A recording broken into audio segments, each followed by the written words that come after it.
Hello and welcome back to NoBS. Today we return to talking about actor and comedian and TV show host named Nick Cannon. Nick Cannon has been making waves this week for all the wrong reasons, and recently a lot of the bad things he said have caught up to him. That's right, now we're talking about a follow-up story. We previously talked about how Nick Cannon got himself into trouble for saying some very anti-Jewish and anti-white remarks on one of his podcasts. And this is rather funny for a number of reasons. I mean, it's not cool what he said. He said some messed up things about people he clearly doesn't like, and he thinks that we're like beneath human or something like that. But on top of that, the worst part is Nick Cannon was highly successful. He had all these shows under his belt. Like he's hosting like three different shows right now, and he's got all this work coming to him. And for no reason at all, he created this podcast that really was just him doing something for fun, like doing something on his spare time. And it turned into him basically having on terrible guests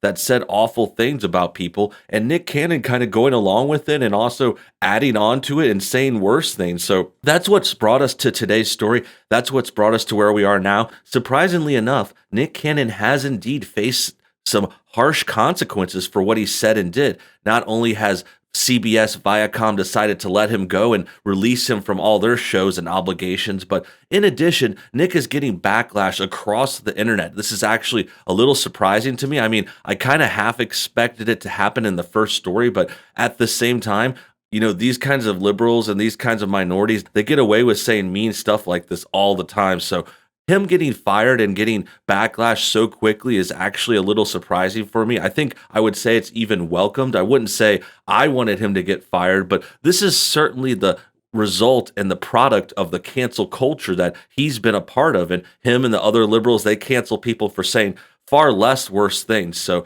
him going down is not surprising. We're going to talk more about it soon. We're going to talk about how he was fired, why he was fired, and how he also decided to double down and not really apologize for the bad things he said.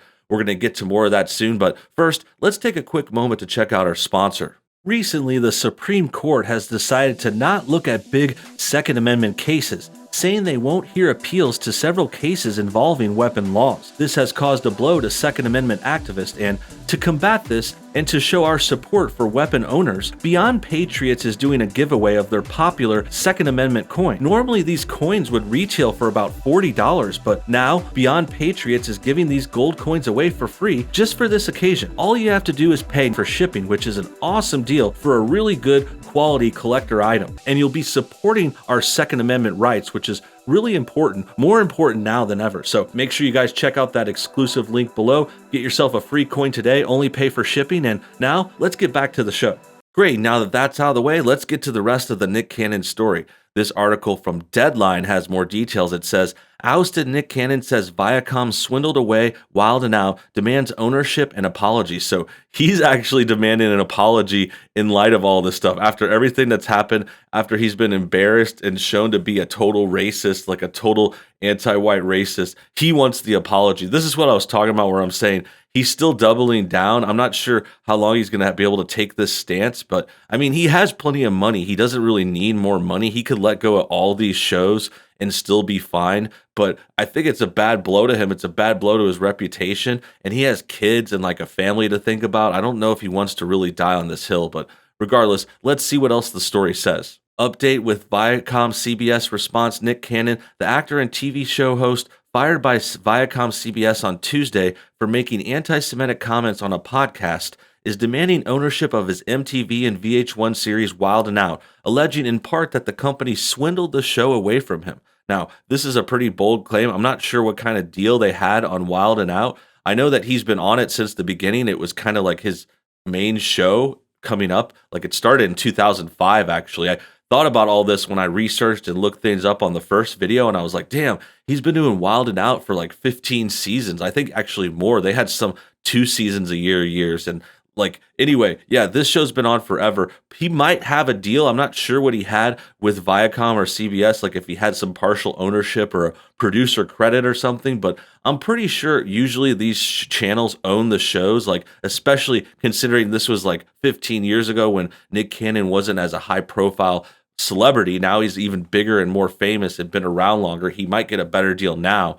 But I'm not sure how that's going to work out. I doubt they swindled it away from him. If they're going to take the show and go on with it, that's going to be their right. A lot of these networks and companies can do that with shows. That's just part of the deal. But to me, it just sounds like Nick is mad that he's getting canceled. In a nearly 1,500 word Facebook message posted this morning, Cannon writes, I created $1 billion brand that expanded across a multi-tiered empire that is still Viacom's biggest digital brand, touring business, talent discovery, and incubation system, and successful restaurant franchise. Based on trust and empty promises, my ownership was swindled away from me. For Viacom to be so deceptive is no surprise. They have been mistreating and robbing our community for years, underpaying talent on their biggest brands like Love and Hip Hop, all of BET programming, and of course, Wild 'N Out.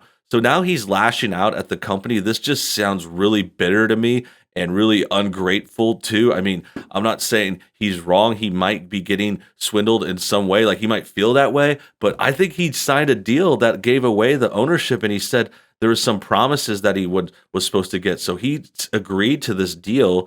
And then the other thing is, I mean, this company's been paying him millions for 15 years, and he's just gonna flip on him like that, like so quick. But I mean, I guess he's doing that because they flipped on him and fired him. But dude, you said some awful things. Like anyone would get fired for that. Like that was just totally ridiculous and totally your fault. Like no one pressured you into saying that. It wasn't taken out of context. The other thing about this too is there's not really an argument for the cancel culture. Like this isn't actually the typical cancel culture at all either, because typically when people get canceled like that, it's whenever they get a quote pulled up from 10 years ago. You know, like if someone looks at an old YouTube channel you had and you said something wrong in a video, like that's the cancel culture that we're really talking about. That's toxic, where people dig up old stuff and try to misrepresent it and pull jokes out of context and stuff like that. But this isn't what happened with Nick Cannon. I mean, this podcast happened just a couple weeks ago, June 30th, I believe. So it just happened. He just said it.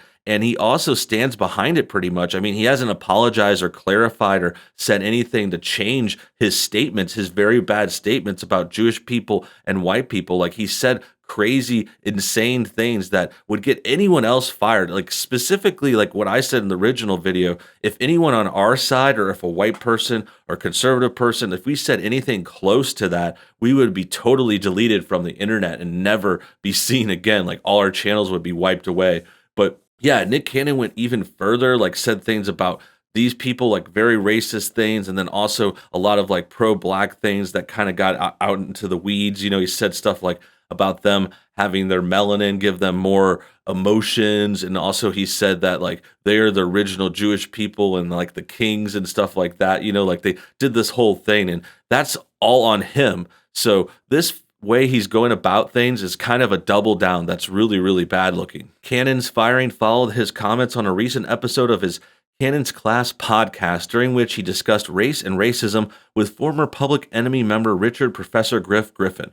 Referencing the ideas of Nation of Islam leader Louis Farrakhan, Cannon said that people who have the lack of pigment are a little less than those who do and have a lack of compassion. So these are getting into the terrible quotes we're talking about. He talked about anti-Semitic stuff. The response came finally from Viacom, who responded by severing their contracts with him, issuing a statement that read in part that Cannon's YouTube podcast promoted hateful speech and spread anti-Semitic conspiracy theories. While we support ongoing education and dialogue in the fight against bigotry, we are deeply troubled that Nick has failed to acknowledge or apologize for perpetuating anti-Semitism, and we are terminating our relationship with him. I mean, that makes a lot of sense. I mean, if you don't want this high-profile guy who's proven to be a big racist, like working for your company, they've got a company to worry about. They've got like tons of employees and other shows going on. Like if they keep employing Nick and like giving him all this money, like he has these big shows with them. Like I said, Wild 'N Out's been on forever. If he comes back on any show right now, it's going to be a bad look for them. So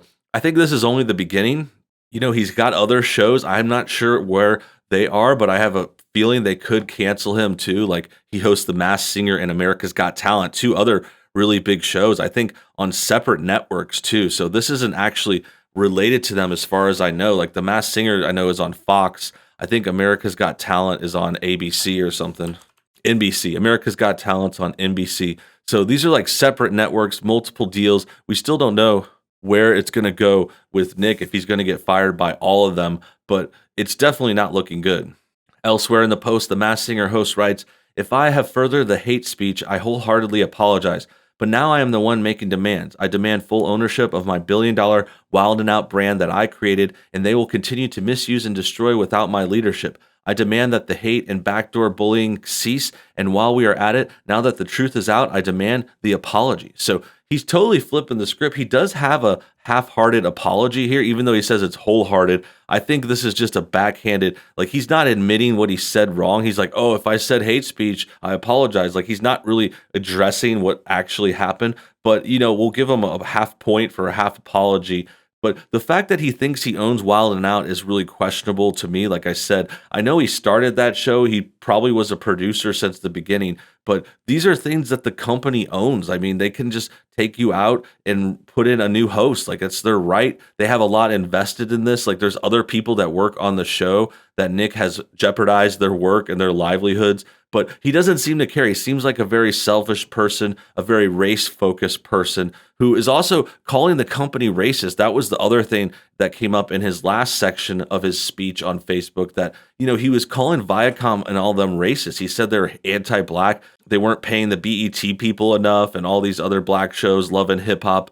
And I'm not sure, that is possible, but I think that's just classic, race baiting. That's where Nick Cannon comes from. He calls everyone else racist when in fact, as we've seen by his quotes and what he said, like he's the real racist here. He's the one that's really bad and saying bad things about certain people, and he gets away with it. And the funny thing about that too is, and that's what happens in these quotes, it just says like, oh, Nick Cannon was fired for being anti-Semitic, but they leave out the whole part where he's like anti-white too. Like he said a lot of bad things about just regular white people, like Americans, European descendants. Like he said that they were all racist and like subhuman too. So the fact that he thinks he can get away with that is pretty crazy. And the fact that he's not like justifying that or explaining that or making that more clear or better, it's just super messed up.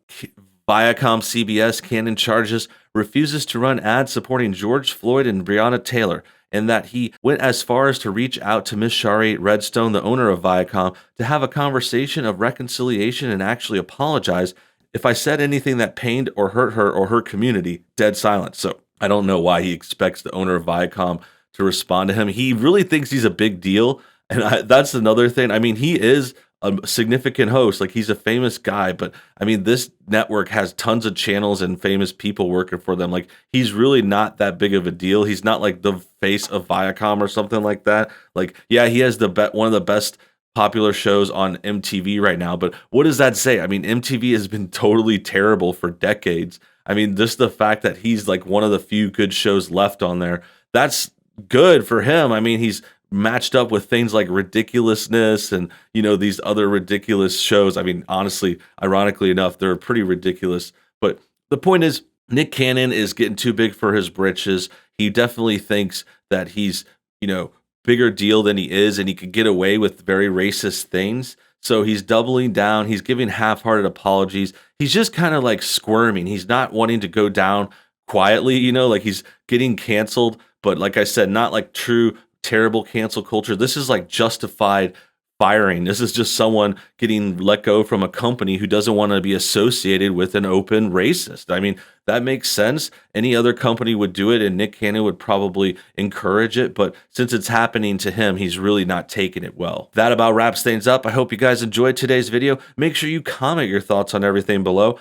Tell me what you think about Nick, about him getting let go of these shows. Do you think he'll come back on some of the other shows that he works on? And also, make sure you hit the like button to get this video shared. Let us know in the comments how you feel about everything. And also, have a great day. We'll see you next time.